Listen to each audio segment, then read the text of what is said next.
સુરતમાં હત્યાનો સિલસિલો યથાવત। છેલ્લા 3 દિવસમાં કાપોદ્રા વિસ્તારમાં હત્યાનો બીજો બનાવ।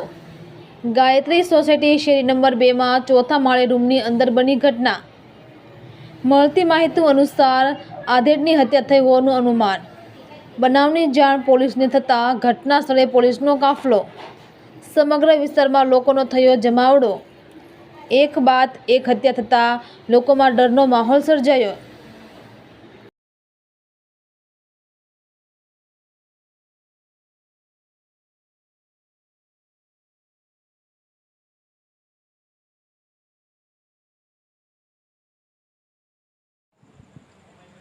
સુરતમાં હત્યાનો સિલસિલો છે તે યથાવત જોવા મળી રહ્યો છે। ત્યારે કાપોદ્રા વિસ્તારમાં આજે છેલ્લા 3 દિવસમાં બીજી જે હત્યા છે તેનો બનાવ સામે આવ્યો છે। જોઈ શકો કે ગાયત્રી વિસ્તાર છે ત્યાં શેરી નંબર 2માં 131 નંબરમાં ચોથા માળે પતરાના રૂમમાં ચાલતું કારખાનામાં એક આધેડની હત્યા કરવામાં આવી છે।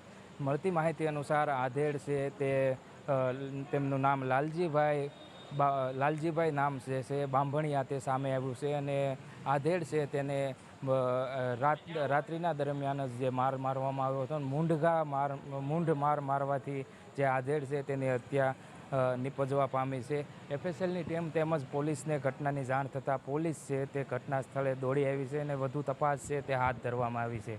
ત્યારે કાપોદ્રા વિસ્તારમાં આ જે હત્યા છે તે છેલ્લા 3 દિવસમાં બીજી હત્યાનો બનાવ છે તે સામે આવેલો છે। આધેડ છે તે પિથલપુર ગામનો હોવાનું જાણવા મળ્યું છે ને એમનું નામ છે લાલજીભાઈ બાંભણિયા નામનો જે આ યુવાન છે તેની ગાયત્રી સોસાયટીમાં છે તે હત્યા કરવામાં આવી છે। ગુજરાત દસ્તક ન્યૂઝ, સુરત।